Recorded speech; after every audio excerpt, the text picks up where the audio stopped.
پوچھتے ہیں عائشہ بتاؤ نا میں کیسا لگ رہا ہوں. میں بھی اپنے دوستوں سے احباب سے کئی بار پوچھتا رہتا ہوں یار بتاؤ نا میں کیسا لگ رہا ہوں.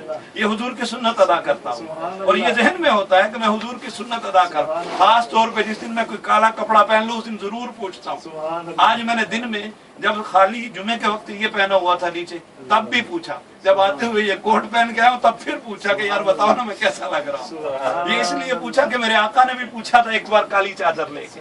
حضرت عائشہ سے جب پوچھا نا تو حضرت عائشہ فرماتی ہیں, جواب سنیے گا محبوبہ محبوب کائنات حضرت ام عائشہ کا. آپ فرماتی ہیں حضور چہرے کی نورانیت نے خوبصورتی نے چادر کے جمال کو بڑھا دیا اور چادر کے سیاہ پن نے چہرے کی خوبصورتی کو بڑھا دیا. یعنی کیسا جملہ ترتیب دیا ام عائشہ نے. یعنی چہرہ ہی ایسا تھا کہ جدھر جاتے نور ہی نگاہ تھی بکھرتی جاتی. پھر ام عائشہ ہی فرماتی ہے نا کہ میری سوئی گم گئی تھی. آپ نے کئی بار سنا ہوگا کہ سوئی گمی تھی تو ام عائشہ نے کہا حضور, جب حضور تشریف لائے تو ام عائشہ پریشان ہیں. حضور نے کہا عائشہ کیوں پریشان ہو؟ کہا حضور آپ کے گھر میں سوئی گم گئی. حضور نے کہا کائنات میں کہیں کچھ بھی گما ہوتا ایسا مل جاتا, یہ تو ایک سوئی ہے. حضور مسکرائے, صرف مسکرانے سے چہرے سے نور ایسا نکلا. اما عائشہ فرماتی ہیں حضور کے مسکرانے سے میں نے سوئی ڈھونڈ لی. اور صحابہ کیا فرماتے ہیں, جب حضور مسکراتے تھے حضور کے چہرے کی لکیروں سے بھی نور نکلا کرتا. اذا سرا استنارا وجہہ, حضور کے چہرے کی لکیروں سے بھی نور نکلا کرتا. اور جب حضور مسکراتے تھے سامنے دیواروں پہ عکس پڑا کرتا تھا. میں کہتا ہوں حضور تو حضور ہیں. حضور جس صحابی کے چہرے پہ ہاتھ پھیر دیں اس صحابی کو یہ اتنا مقام مل جاتا ہے کہ وہ صحابی بوڑھے ہوتے ہیں, 80 سال کے قریب عمر ہے, اتنے میں تو چہرے پہ کچھ بھی ہو, آثار جتنے بھی اچھے ہوں وہ جاتے رہتے ہیں. جوانی میں تو چہرہ چمکدار ہوتا ہے لیکن بڑھاپا آئے تو چہرے پہ وہ نور نہیں رہتا. وہ کہتے ہیں کہ جب آقا کریم علیہ السلام کے اس غلام کو میں نے پچھلی عمر میں دیکھا نا تو میں ان کا حال پتہ کرنے گیا. وہ بستر مرگ پہ تھے, یعنی آخری وقت تھا. کہتے ہیں میں ان سے جب ملا نا تو ان کا گھر بہت بڑا تھا. میں ان کے چہرے کے سامنے بیٹھا, وہ تکیے پہ ٹیک لگائے بیٹھے. کہتے ہیں میں ان کے چہرے کی طرف دیکھ رہا تھا اس لیے کہ حضور نے اس چہرے پہ ہاتھ پھیرا ہے. کہتے ہیں میں دیکھ رہا تھا کہ پیچھے سے کوئی گزرا, اس گزرنے والے کو میں نے ان کے چہرے میں دیکھ لیا. جس چہرے پہ حضور ہاتھ پھیرے وہ اتنا خوبصورت ہو جائے تو جو ہاتھ جس چہرے کے ساتھ پہلے مس ہوتا رہا ہے, جو ہر روز اس چہرے کو دھوتا رہا ہے, اس چہرے کا عالم کیا ہوگا. حضور کے رخسار کا عالم بس اتنا ہی سمجھ لیجئے کہ والضحیٰ کا چہرہ ہے میرے آقا. حضرت اعلیٰ حضرت نے آج سے 14 صدیاں پہلے, میں اس کو اپنے انداز میں جب خطابت میں کہیں جوش آیا ہو تو میں کہہ جاتا ہوتا ہوں, کیونکہ میری جو تقاریر ہیں وہ محبت سے ایسے ہی بھری ہوتی ہیں. میں کہتا ہوتا ہوں جس نے قریب سے دیکھا تھا اس نے کہا کل قمر لیلۃ البدر, کل قمر لیلۃ البدر. جابر بن سمرہ نے کہا تھا, کہا میں نے حضور کو دیکھا تو میں نے کہا چاند تو بھی حضور سے خیرات لے کے چڑھا ہوا ہے. پھر میں کہتا ہوں جس نے قریب سے دیکھا تھا یوں کہا, جس نے دور سے دیکھا تھا 13 صدیوں کے فاصلے پہ آ کے دیکھا تھا اس نے کہا بلبل نے گل ان کو کہا, بلبل نے گل ان کو کہا, قمری نے جاں فضا کہا, قمری نے جاں فضا کہا, حیرت نے جھنجھلا کے کہا یہ بھی نہیں وہ بھی نہیں. پھر اعلیٰ حضرت فرماتے ہیں خورشید بھی تھا کس دور پہ, چاند بھی چڑھا ہوا ہے اور سورج بھی بعد میں نکلا, وہ دونوں آب و تاب میں ہیں. کہتے ہیں پر جب وہ رخ بے نقاب ہوا یہ بھی نہیں وہ بھی نہیں. کہتے ہیں نہ چاند سے تشبیہ دو میرے محبوب کے چہرے کو, نہ سورج سے دو, وہ دونوں تو ان سے خیرات لے کے چڑھتے ہیں.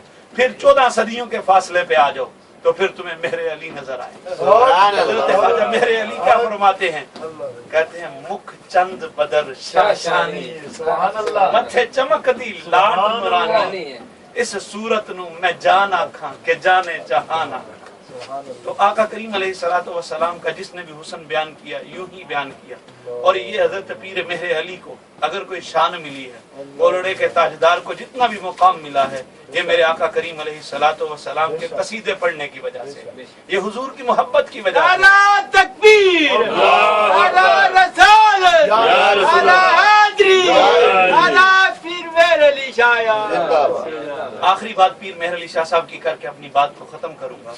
ویسے تو میرے پاس جو یہ ورقہ جیب میں ہے نا، اس میں میں نے حضور کے حسن کا قصیدہ سارا لکھا ہے، اور یہ اسی لیے رکھا ہوا ہے کہ جب مجھے موقع ملا کہیں تو حضور کا قصیدہ ہی سناؤں گا. یہ میری زندگی کی درینہ خواہش ہے کہ میں حضور کے پورے جسم اطہر کا قصیدہ سناتا جاؤں. کم دن میں 2 جمعے پڑھائے ہیں میں نے اسی پہ، میرا خیال ہے وہ 1.25 گھنٹہ 1.5 گھنٹہ بنتا ہوگا، لیکن اس میں ہم صرف قدموں سے پنڈلیوں تک آئے، پنڈلیوں سے اوپر نہیں ابھی تک جا سکے. تو کبھی اللہ نے موقع دیا تو آگے بھی چلیں گے اور حضور کے چہرہ انور کا وہاں بھی تذکرہ کریں گے. پھر میرے علی شاہ صاحب کو کتنا نوازا رب نے، یہ میں آپ کو بتاتا چلوں ایک بات کر کے. میرے ماموں جان ایک جگہ مجھے لے کے گئے، وہ بھی خطیب ہیں راول پنڈی میں، علامہ سید اختر صدیقی صاحب. وہ مجھے کہتے ہیں آؤ ایک جگہ جانا ہے. میں نے ہم گزر رہے تھے تو رستے میں ایک جگہ آئی، مجھے نام تو صحیح طرح یاد نہیں ہے، راول پنڈی سے دینے کی طرف آئے تو وہ رستے میں آتی ہے. کہتے ہیں یہاں یہ فلاں بزرگ رہتے ہیں. انہوں نے نام بتایا، کہتے ہیں ان کا نام یاد رکھنا، یہ بات تمہیں کبھی کام آئے گی. ہائے ہائے ہائے ہائے ہائے ہائے ہائے ہائے. بابا فضل کلیامی، کلیام شریف والے بابا جی فضل. پھر انہوں نے مجھے یہ بات بتائی، باقی بھی بڑی باتیں ہیں لیکن یہ نوازش ایک انوکھی نوازش ہے نا. تو مجھے کہتے ہیں بیٹا بات یوں ہے کہ بابا جی ہیں نا، انہوں نے اپنے مرنے سے پہلے ماحول بنا ہوا تھا سارا کچھ. آپ نے سنا ہوگا یہ واقعہ پہلے بھی، جب وصال ہو جاتا ہے پھر حضرت آتے ہیں. حضرت آتے ہیں کس لیے؟ جنازے کے لیے. یہ ادھر انتقال کرتے ہیں، وہ ادھر سے چل پڑتے ہیں. نہ کوئی تار ہے، نہ فون ہے، نہ کوئی گھنٹیاں بجی، نہ کچھ پتہ چلا کسی کو. ادھر بابا فضل کی روح نکلی، ادھر سے پھر میرے علی چل پڑے. جب آپ آئے لوگوں استقبال کے لیے آگے، پہلے یہ بھی بتا چکے تھے کہ وہ آئیں گے، میں مروں گا میرا جنازہ وہ پڑھائیں گے. لوگوں نے کہا بابا فضل کیا چھوڑتا ہے. اب لوگ سمجھ گئے یار آج اس نے کہا تھا میں مرنے والا ہوں، مروں گا، میرے جنازے پہ وہ آئیں گے، اب انتظار کرو وہ آ رہے ہیں. لوگ استقبال کے لیے نکلے. جب لوگ نکلے نا تو بابا فضل بھی نکل آئے. بابا فضل بھی باہر آ گئے، آ کے کہتے ہیں حضور خوش آمدید، حضور خوش آمدید. حضرت فرماتے ہیں جب مرنا نہ سیا تو سانوں کیوں بلائے، پھر سانوں کیوں بلائے. بابا فضل کہتے ہیں حضور اسی مر جانے. پھر لیٹے اور حضرت نے جنازہ پڑھایا. میں کہتا ہوں یہ کیسی اللہ نے شان دی تھی ان کو. یہ کس وجہ سے تھی کہ انہوں نے میرے آقا کے قصیدے لکھے، میرے آقا سے بے انتہا محبت کی، اور محبت بھی اتنی کی کہ آج سکھ متران دی ودھیری. جب یہ قصیدہ لکھا نا میرے آقا کا، تب آپ نے یہ قصیدہ لکھنے کے ساتھ لوگوں کو بتا دیا ہے کہ آج میں نے حضور کا دیدار کر لیا ہے. کتھے میرے علی، کتھے تیری سنا. اور لوگ کہتے ہیں کہ حضرت نے تو گستاخ لکھا، وہ ان کا کہنا تھا. ان کے لفظ پڑھوں تو گستاخ ہی ہے، لیکن میرے لیے وہ مشتاق ہے. مشتاق اکھی کتھے جاڑیاں، یعنی وہ کیسی آنکھیں ہیں، انہیں اللہ نے کیسا نواز دیا ہے کہ وہ آنکھیں حضور کا دیدار کر رہی ہیں. تو آقا کریم علیہ الصلوۃ والسلام کا جس نے قصیدہ لکھا ہے، جس نے حضور سے محبت کی ہے، میرے رب نے اس کی محبت لوگوں کے دلوں میں بٹھا دی ہے. وہی شروع والی بات پھر کرتا چلوں کہ یا صاحب الجمال و یا سید البشر من وجهك المنیر لقد نور القمر لا يمكن ثناء كما كان حقه بعد از خدا بزرگ توئی قصہ مختصر وما علیہ الا البلاغ المبین. مصطفیٰ جانے رحمت پہ لاکھوں سلام، شمع بز میں ہدایت پہ لاکھوں سلام، شمع بز میں ہدایت پہ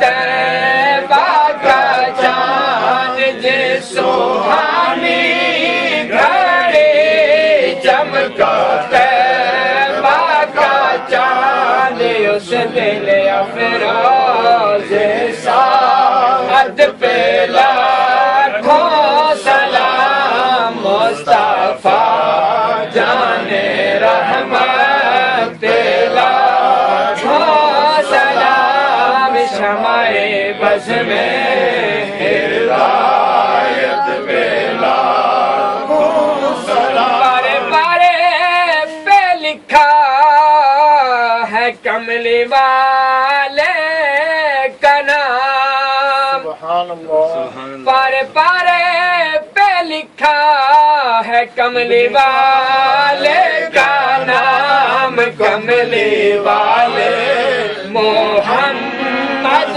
پہ لاکھوں سلام مصطفیٰ